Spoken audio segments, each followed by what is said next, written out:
जय हिंद दोस्तों, आपका YouTube channel E education let's correct में आपका स्वागत है। आज स्टार्ट करेंगे आधुनिक बिहार। इससे पहले मध्यकालीन बिहार खत्म हो चुका है। वीडियो स्टार्ट करने से पहले चैनल को सब्सक्राइब कर ले, शेयर कर दे और कमेंट भी करें ताकि वीडियो मिलता रहे। चलिए स्टार्ट करते हैं। आधुनिक बिहार। फर्रुखसियर के शासनकाल में बिहार शाहजादा मिर्जा अहमद को नाममात्र के अधिकार दिए। किसके शासनकाल में? फर्रुखसियर के शासनकाल में। किसको?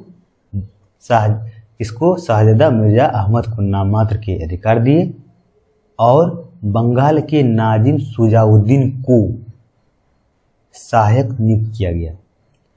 शुजाउद्दीन ने बिहार का प्रशासन चलाने के लिए नवाब अलीवर्दी खां को उप नवाब या नायब नाजिम नियुक्त किया गया। नवाब अलीवर्दी खां को उप नवाब या नायब नाजिम नियुक्त किया गया। मार्च 1739 में शुजाउद्दीन की मृत्यु के बाद अलीवर्दी खां ने गिरिया युद्ध में शुजाउद्दीन के राजवंशों को हराया तथा 1740 में उसने मुर्शिद कुली के वंशज सरफराज खां को विस्थापित कर बंगाल पर भी प्रत्यक्ष अधिकार कर लिया। बिहार में प्रशासन को सुव्यवस्थित करने के बाद अलीवर्दी खान ने अपने पोते सिराजुद्दौला को बिहार का नाममात्र का उपनवाब बनाया। सिराजुद्दौला द्वारा अलीवर्दी खां के खिलाफ किया गया विद्रोह वहां के तत्कालीन दीवान राजा जानकी राम के द्वारा विफल कर दिया गया। अलीवर्दी खां को 1733 ईस्वी में बिहार का डिप्टी गवर्नर नियुक्त किया गया। 1733 ईस्वी में अलीवर्दी खां को बिहार का डिप्टी गवर्नर नियुक्त किया गया। राजा जानकी राम के बाद राम नारायण को बिहार का दीवान बनाया गया। किसके बाद? जानकी राम के बाद राम नारायण को बिहार का दीवान बनाया गया। अलीवर्दी खां की 1756 में मृत्यु हो गई तथा सिराजुद्दौला बंगाल का नवाब बना। जब अलीवर्दी खां की 1756 में मृत्यु हो गया तो सिराजुद्दौला बंगाल का नवाब बना। सिराजुद्दौला के प्रतिद्वंदी और विरोधियों में प्रमुख थे पूर्णिया के नवाब शौकत जंग, जो चचेरा भाई, सिराज की मौसी घसेटी बेगम तथा उसका सेनापति मीर जाफर, जो अलीवर्दी खां का दामाद आदि। अपने विरोधियों के दमन के क्रम में सिराजुद्दौला ने घसेटी बेगम को बंदी बना लिया तथा मिर्जाफर के स्थान पर मीर मदान को सेनापति नियुक्त किया गया।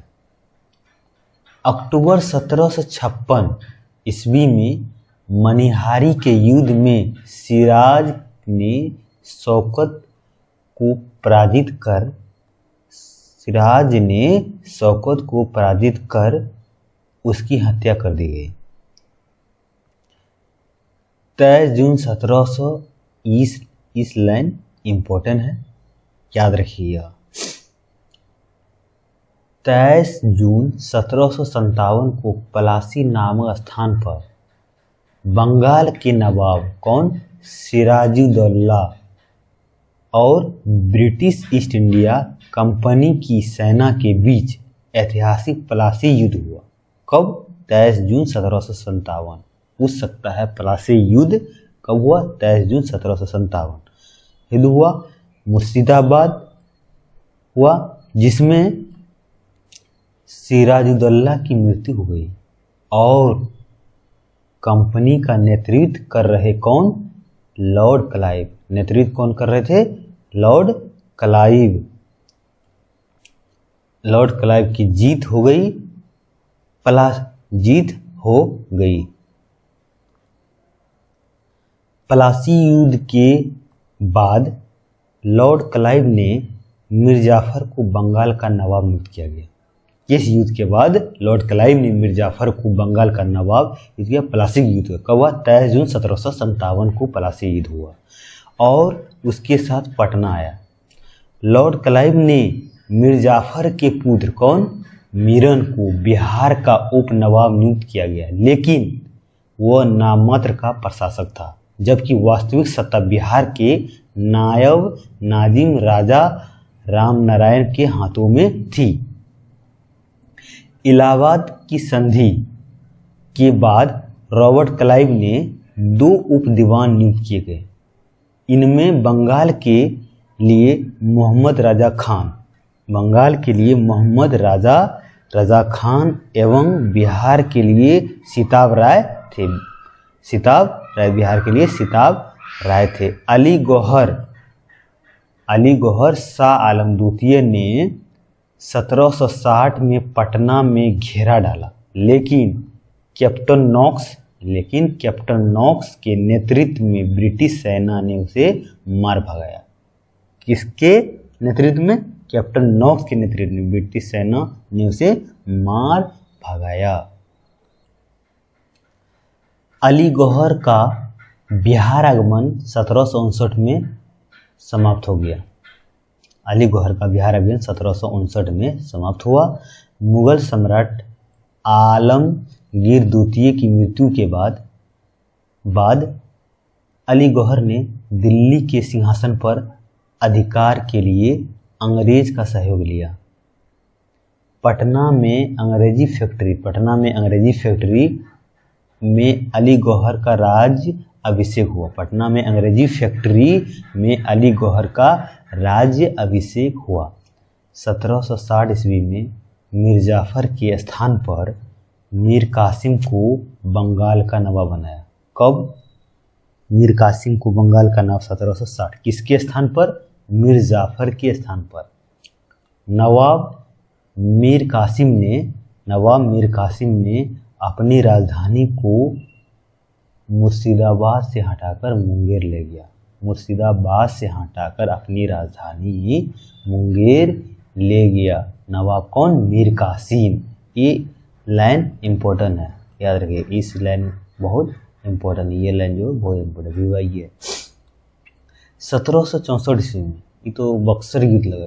हाँ, 1764 ईस्वी में अंग्रेजी सेना के साथ मीर कासिम, अवध के नवाब सिराजुद्दौला एवं भौरे मुगल शासक शाह आलम द्वितीय ने सैनिक सेना की मुठभेड़ में बक्सर में हुई, जो इतिहास में बक्सर युद्ध के नाम से जाना जाता है।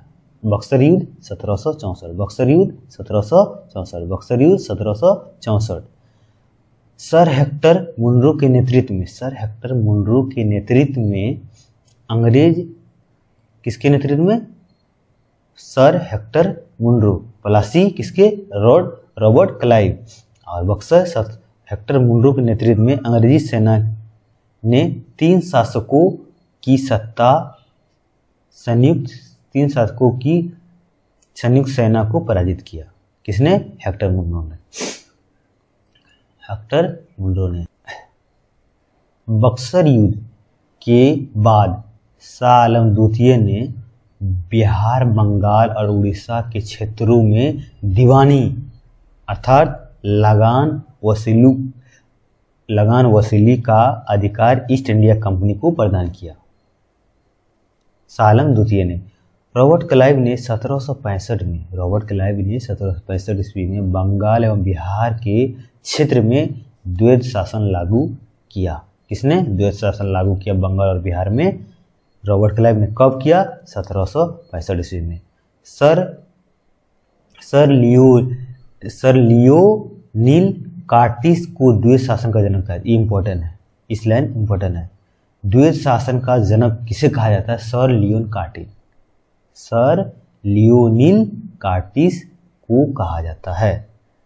इस समय बिहार का प्रशासक मिर्जा मोहम्मद काजिम खां मीर जाफर का भाई के पास था तथा उसकी सहायता के लिए एक उप सूबेदार धीरज नारायण, जो राजा रामनारायण का भाई था, सूबेदार था। रॉबर्ट क्लाइव ने 1765 ईस्वी में काजिम खां को पद से हटाकर उसके स्थान पर धीरज नारायण को नियुक्त किया। किसने? क्लाइव ने 1765 ईस्वी में। राजा रामनारायण और राजा सीतावराय बिहार के महत्वपूर्ण उप प्रांतपतियों में से थे। कौन कौन? राजा रामनारायण और राजा सीतावराय बिहार के महत्वपूर्ण उप प्रांतपतियों में से थे। पटना में स्थित अंग्रेजी फैक्ट्री व्यापारिक केंद्र के मुख्य अधिकारी मिडलटन को राजा धीरज नारायण और राजा सीतावराय के साथ एक प्रशासन मंडली का सदस्य 1766 में नियुक्त किया गया। धीरज नारायण को 1767 में हटाकर सीतावराय को कंपनी द्वारा नायब दीवान बनाया गया। किस हटाकर? धीरज नारायण को 1767 में हटाकर सीतावराय को, तथा टॉमस रमवोल्ड को पटना फैक्ट्री का मुख्य अधिकारी नियुक्त किया गया। किसको? टॉमस रमवोल्ड को पटना फैक्ट्री का मुख्य अधिकारी नियुक्त किया गया। वीडियो को यहीं अंत करते हैं। वीडियो अच्छा लगे तो सब्सक्राइब भी कर दें, शेयर भी कर दें, कमेंट करें। चलिए मिलते हैं नेक्स्ट वीडियो में। जय हिंद, जय भारत। Thank you.